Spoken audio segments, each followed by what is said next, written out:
Mesdames et messieurs, il est souvent important de revenir sur l'histoire.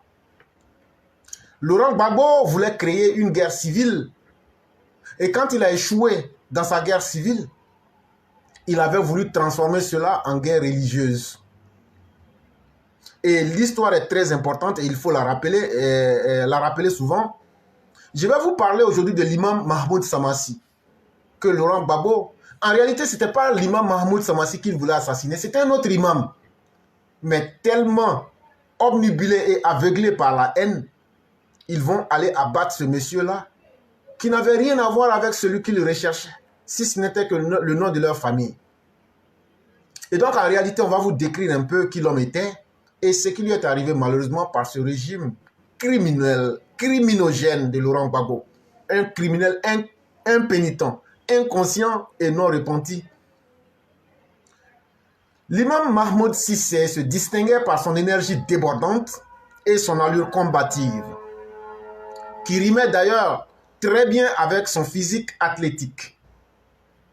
Durant les séminaires de l'AMC, il parcourait les chambres tôt le matin pour tirer du lit les gros dormeurs. Il était agile sur ses pas et sa démarche prompte ventilait les fentes arrière de sa sahélienne qu'il aimait bien porter.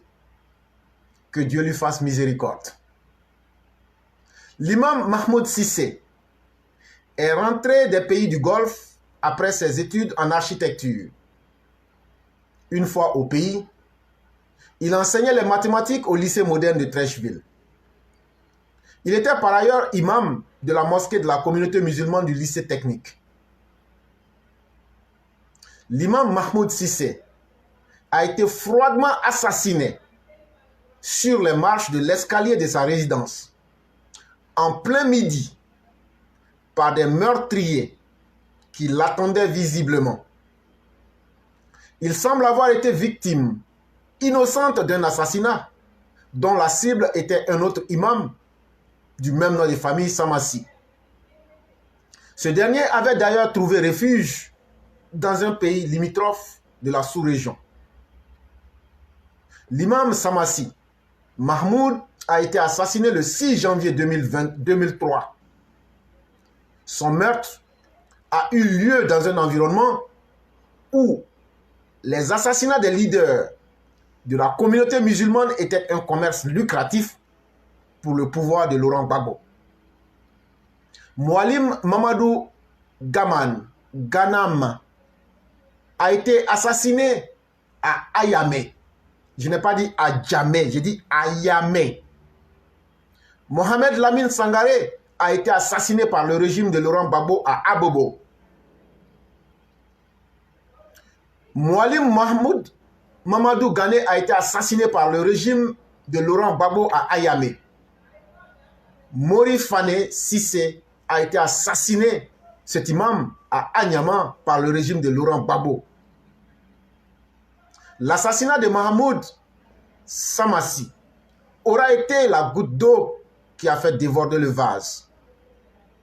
Les imams ont marché avec son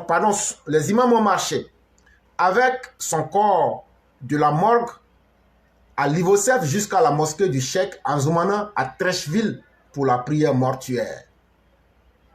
Le recteur Djigiba Cissé, qui a une documentation extensive des assassinats perpétrés contre les musulmans et leurs lieux de culte, a manifesté son ras-le-bol ce jour.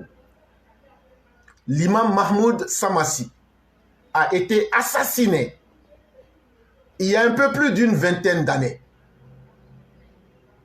Il est un martyr, victime de sa foi.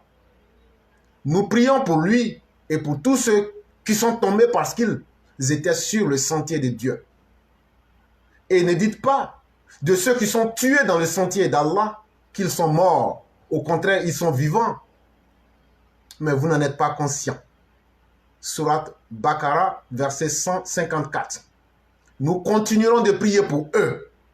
Que Dieu leur fasse miséricorde ainsi qu'à tous nos défunts. C'est un article de M. Ahmed Kagon. Et c'est important de rappeler l'histoire. Ces crimes que nous vous disons, Ces malfaiteurs qui sont là, que vous êtes en train de galvaniser, je vais continuer à les rappeler pour galvaniser les gens, installer la haine dans le cœur des gens contre les malfaiteurs. Et le jour que Dieu va vous abandonner et que vous allez sortir, on va vous anéantir. Et soyez prêts. Je n'ai pas honte de dire que j'ai de la haine dans mon cœur contre les malfaiteurs, les tueurs. On vous attend. Et je me ferai fort de continuer ce message-là pour dire que toutes ces victimes vont connaître le repos de leurs âmes.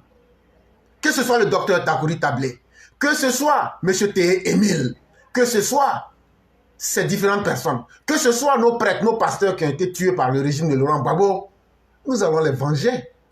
Il n'y a rien à faire. Et mon rôle là, c'est de dire et de rappeler ce qui s'est passé. Là, comme ça, quand on va déverser notre volcan de haine sur vous, vous n'allez pas dire, mais ces gens-là, ce sont des démons. Vous allez dire, non, ils avaient pris l'habitude de vous dire ce que vous aviez fait auparavant. Et nous serons très rudes avec vous. Parce que tous les méfaits, tous les crimes que vous avez commis, aucun crime ne restera impuni. Mais nous allons attendre que vous mettez dans la posture d'attaquer. Et en ce moment-là, je demande à toutes ces personnes-là de se rappeler des criminels et de leurs méfaits, de tout ce qu'ils ont fait décapiter. Et ils ont fait de sa tête un ballon de jeu. Du vieux Bamba qui a été tué. On va dire à ces personnes-là, souvenez-vous de ces personnes-là et nettoyez cette vermine. D'autres vont dire, mais tu es trop extrémiste. Oui, parce que nous n'avons plus d'autre choix. Quand Laurent Gbagbo se fait en tournée d'individus extrêmement violents pour vouloir nous ramener et nous rappeler le malheur qu'il nous a imposé, nous aussi on va se mettre en posture de lui dire que lui peut subir le même sort. Et ça, on ne va pas s'amuser. Si le message est dur, tu peux quitter. Je ne prends pas salaire avec quelqu'un. Je ne demande pas l'amitié de quelqu'un. Et donc, je m'en tape de ce que vous pourriez penser. On dit bien que quiconque veut la paix prépare la guerre. On ne prépare pas une guerre pour aller dire qu'on s'en va caresser les gens. On ne peut plus accepter que des familles soient menacées parce que Laurent Gbagbo n'est pas content, parce que Bédié n'est pas content. Cette fois-ci, vous allez créer une CNT. Ça sera un soulèvement des Ivoiriens contre vous. Et partout où vous serez, on ne parlera pas de prisonniers de maison encerclés. On parlera de funérailles collectifs, de funérailles de toute la nation. Et je crois que le message, il est clair.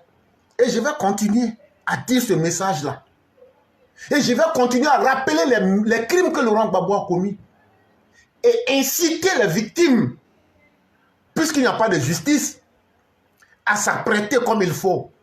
Et mettre l'estocade fatale et fatidique à ces criminels-là qui pensent que c'est en tuant qu'eux pourront avoir la paix. Ce sont les enfants, les gens que vous avez tués hier là. Ils ont des parents qui existent. Ils ont des enfants qui ont grandi. Et vous avez maintenu le même comportement malveillant. On va vous nettoyer avec votre propre comportement.